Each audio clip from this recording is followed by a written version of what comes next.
সম্মানিত দর্শক, আপনি বিশ্বাস করুন আর না করুন, কিংবা আপনি হিংসে করুন বা যা ইচ্ছে তাই মনে করুন, বাস্তবতা হলো বাংলাদেশে এই মুহূর্তে রাজনীতির ভেতরে এবং বাহিরে, রাষ্ট্রযন্ত্রের ভেতরে এবং বাহিরে যেভাবে জামায়াতে ইসলামী বাংলাদেশ গিজ গিজ গিজ গিজ করছে, তাদের প্রভাব এবং প্রতিপত্তি, এটা বাংলাদেশে যেভাবে বিদ্যুতের লাইন টেকনাফ থেকে তেঁতুলিয়া পর্যন্ত সঞ্চালিত হয়েছে এবং সেই বিদ্যুৎ লাইনে নেপাল থেকে বিদ্যুৎ আসছে, ভারতের ঝাড়খণ্ড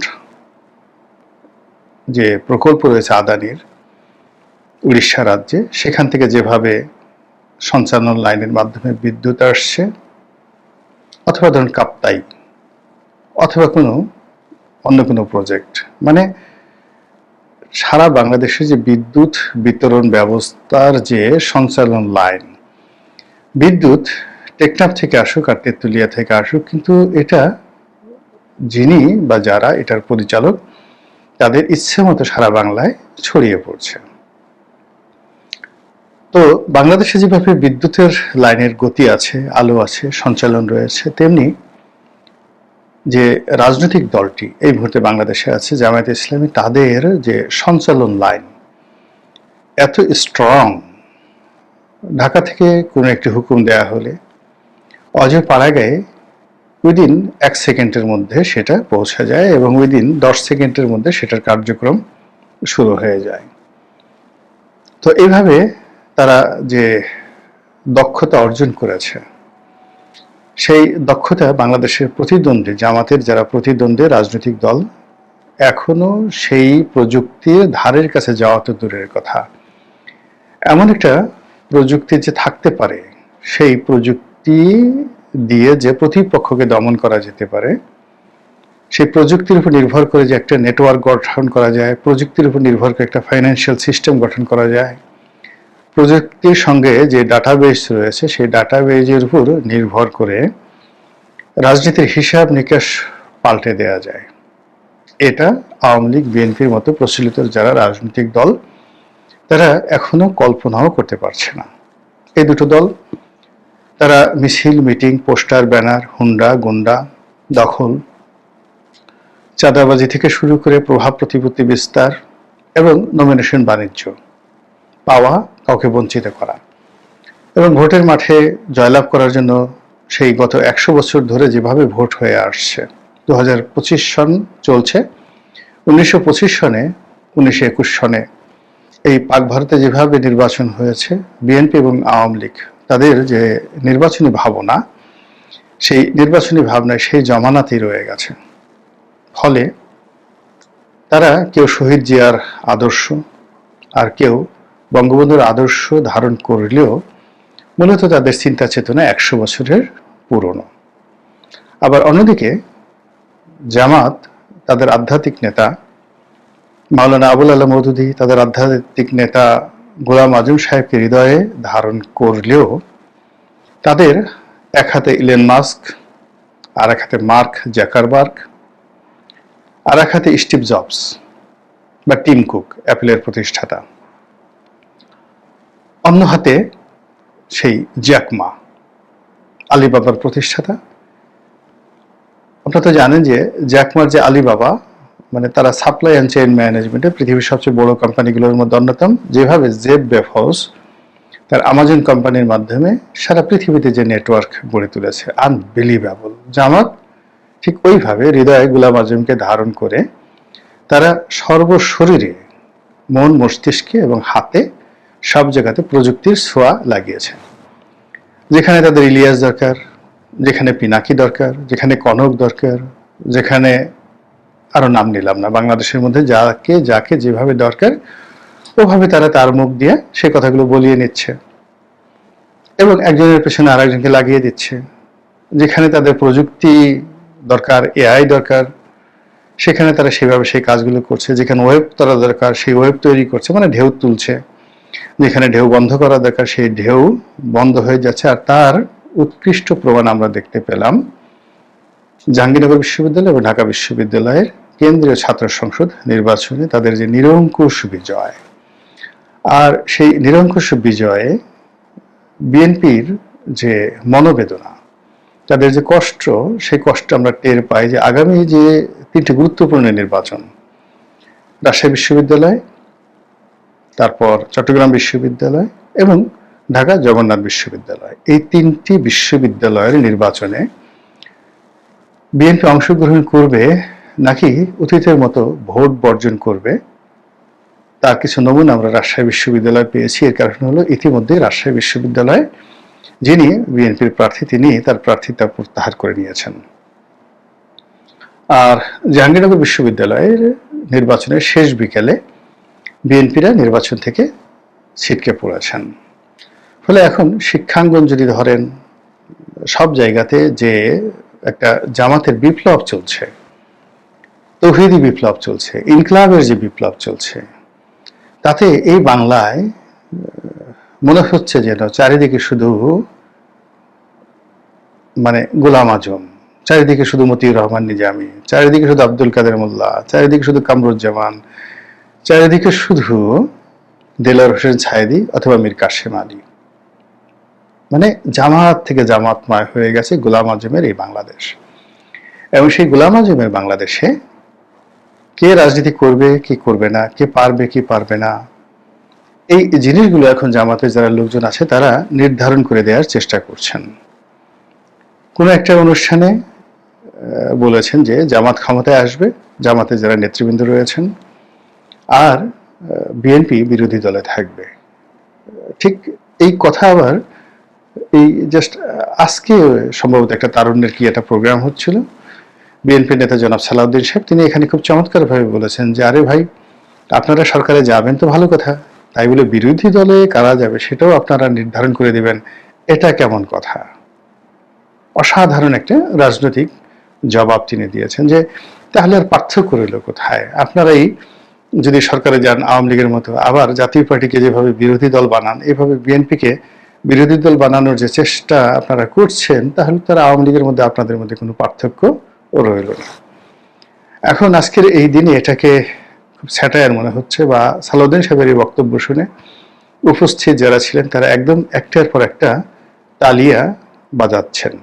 কিন্তু বাস্তবতা হলো আজ থেকে 6 মাস আগে আমরা ভাবতেই পারিনি ঢাকা বিশ্ববিদ্যালয়, জাহাঙ্গীরনগর বিশ্ববিদ্যালয়ে জামাতের ছাত্র সংগঠন ছাত্র শিবির এইভাবে ভূমিধস বিজয় তারা লাভ করবে।